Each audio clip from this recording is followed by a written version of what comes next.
આ બધા સમાજનું મોટે ભાગનું કારણ એક જ છે કે સમાજના લોકોને હવે એમના સમાજમાંથી રાજકીય પ્રતિનિધિત્વ જોઈએ છે। ગુજરાતની અંદર છેલ્લા કેટલાક સમયથી એવું જોવા મળી રહ્યું છે કે સમાજના લોકો હવે આગળ આવી રહ્યા છે। સમાજના નેતાઓને હવે એવી ચિંતા થઈ ગઈ છે સમાજને ભેગો કરવો જોઈએ। જો કે આ બધા સમાજનું મોટે ભાગનું કારણ એક જ છે કે સમાજના લોકોને હવે એમના સમાજમાંથી રાજકીય પ્રતિનિધિત્વ જોઈએ છે। એમના સમાજમાંથી પણ ટિકિટ મળે એના માટે સમાજનું સંગઠિત થવું જરૂરી છે। તો આના વિશે હું તમારી જોડે વાત કરીશ। મારું નામ રાજેશ શાહ છે અને તમે જોઈ રહ્યા છો ગુજરાતના સૌથી મોટા ડિજિટલ પ્લેટફોર્મ ખબર છે.com। સમાજનો પ્રભાવ રાજકારણ પર રહે જ છે। ભલે રાજકીય પાર્ટીઓ એવી વાત કરતી હોય કે ભાઈ અમે કોઈ જ્ઞાતિ જાતિ જોતા નથી, અમે તો પરફોર્મન્સ જોઈએ છે, પણ જ્યારે ટિકિટોની વહેંચણી થાય ત્યારે સમાજના સમીકરણો જોવામાં આવે જ છે। જે સમાજનું મજબૂત પાસું હોય, જે સમાજમાં પ્રભુત્વ હોય એવા સમાજને કોઈ પણ રાજકીય પાર્ટીઓ ટિકિટ આપવામાંથી હિંમત નહીં કરે, એટલે ટિકિટ આપવું જ પડે। પાટીદાર સમાજ હોય, ઠાકોર સમાજ હોય, કોળી સમાજ હોય, રબારી સમાજ હોય, ક્ષત્રિય સમાજ હોય, બધા સમાજના લોકોને એવું છે કે એમનું જે સમાજમાંથી રાજકીય પ્રતિનિધિત્વ વધે।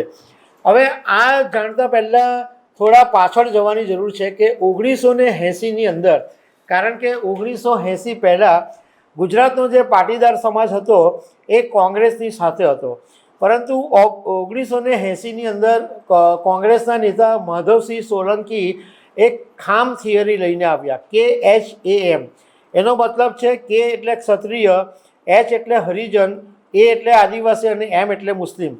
આ ખામ થિયરી પર એમણે ફોકસ કર્યું, એટલે ક્ષત્રિય, હરિજન, આદિવાસી, મુસ્લિમ સમાજ ઉપર ફોકસ કર્યું।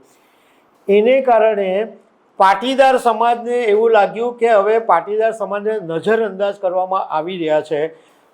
આ સિવાયના જે બીજા સમાજો હતા એમને પણ એવું લાગ્યું કે કોંગ્રેસને હવે આ સમાજની અંદર રસ નથી, એટલે ધીમે ધીમે કરતાં જે બધા સમાજો કોંગ્રેસની સાથે જોડાયેલા હતા એ બધા સમાજો ત્યાંથી વિખૂટા પડી ગયા અને પાટીદાર સમાજ મોટા પાયે ભારતીય જનતા પાર્ટીની અંદર જોડાઈ ગયો।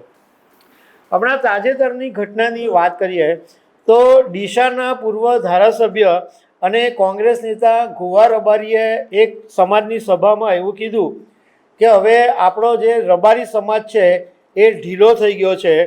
પહેલાં આપણી સામે આંગળી ચીંધવાની કોઈ હિંમત નહોતું કરતું।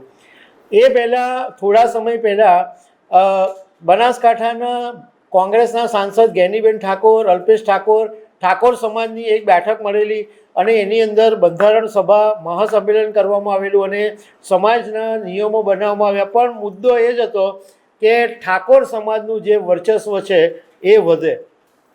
હમણાં તાજેતરની જ વાત કરીએ તો રાજકોટના સાંસદ પુરુષોત્તમ રૂપાલા પાટીદાર સમાજના એક કાર્યક્રમમાં સુરત આવ્યા અને એમાં પણ એમણે એમ કીધું કે હવે પાટીદાર સમાજ પાછળ રહી ગયો છે અને બીજા સમાજો આગળ આવી રહ્યા છે, તો આપણે હવે ભેગા થવું પડશે, સુધરવું પડશે, એવી બધી વાતો એમણે કરી છે।